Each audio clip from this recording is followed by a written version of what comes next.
જરા વિચારો, ચોમાસામાં ધોધમાર વરસાદ પડતો હોય, તમે આખા પલળી જાઓ ને પછી તમારા ખિસ્સામાં રહેલી કડક નોટ પણ પલળીને બગડી જાય, અથવા ભૂલથી વોશિંગ મશીનમાં કપડાં ધોતી વખતે ખિસ્સામાં રહેલી નોટનો કચ્ચર ગાંઠ નીકળી જાય.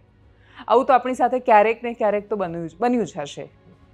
પણ હવે બહુ જલ્દી આ ટેન્શન કાયમ માટે ખતમ થઈ શકે છે, કારણ કે ભારતીય રિઝર્વ બેંક એટલે કે આરબીઆઈ હવે ભારતમાં પણ કાગળની નોટને બદલે પ્લાસ્ટિક એટલે કે પોલિમર નોટ લાવવાની તૈયારી કરી રહી છે.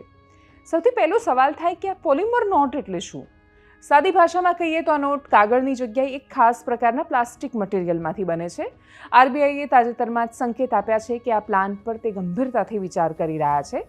સરકાર આવું કરવા માગે છે એની પાછળ એના 3 મુખ્ય કારણ છે. પહેલું કારણ છે એનું સુપર ટકાઉપણું. કાગળની નોટ બહુ ઝડપથી ફાટી જાય કે ગંદી થઈ જાય, જ્યારે પ્લાસ્ટિકની નોટ વોટરપ્રૂફ હોય, પાણી પર સેવા ગંદકીથી બગડતી નથી અને કાગળ કરતાં 5 ગણું વધારે આયુષ્ય ધરાવે છે. બીજું કારણ છે નકલી નોટોનો ખાત્મો. આ નોટમાં એવા આધુનિક સિક્યુરિટી ફીચર્સ અને પારદર્શક બારીઓ હોય છે જેની નકલ કરવી લગભગ અશક્ય છે.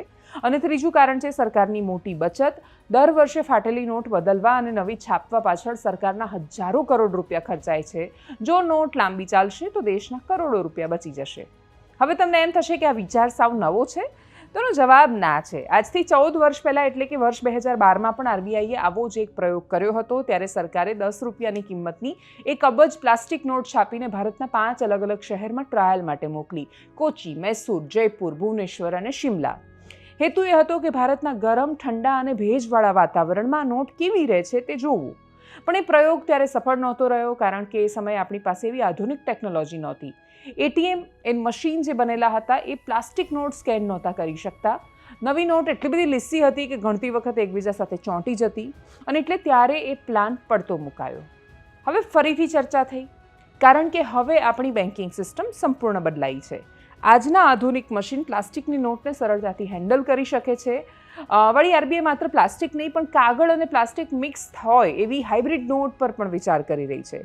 જોકે આ પોલિમર નોટના પોતાના પણ કેટલાક વ્યવહારિક ગેરફાયદા છે, જેમ કે એને કાગળની જેમ સરળતાથી વાળી નથી શકાતી, અને જો જોરથી વાળવામાં આવે તો એના પર કાયમી ગળી પડી જાય. બીજી મુશ્કેલી એ છે કે ખૂબ લપસણી હોય છે, એટલે ગણતી વખતે વેપારીઓને થોડી તકલીફ પડી શકે.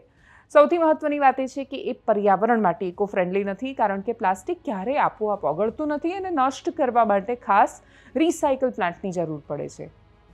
જોકે દુનિયાના ઘણા દેશો જેમ કે ઓસ્ટ્રેલિયા, કેનેડા, બ્રિટન અત્યારે સફળતાપૂર્વક આ પ્લાસ્ટિક મની વાપરી રહ્યા છે. જો બધું બરાબર રહ્યું તો શરૂઆતમાં આપણને 10 કે 20 રૂપિયાની નવી પ્લાસ્ટિકની નોટ વાપરવા મળી શકે છે. તમને શું લાગે છે, ભારતમાં કાગળની નોટ જ બરાબર છે કે પછી આવી નવી પ્લાસ્ટિકની નોટ આવવી જોઈએ? કેમ કે મોટા ભાગે ખિસ્સામાં જ્યારે લોકો પૈસા ભૂલી જાય ત્યારે પત્ની માટે એ અલગ પ્રકારની બચત થઈ જતી હોય છે. વોશિંગ મશીનમાં જે પૈસા ફરતા પત્ની બચાવી લે એની પર્સનલ સેવિંગ થતી હોય છે. તો શું લાગે છે, હવે પ્લાસ્ટિકની નોટ એમના ભાગે આવશે કે કેમ? કોમેન્ટમાં ચોક્કસ જણાવજો તમારો અભિપ્રાય. નમસ્કાર.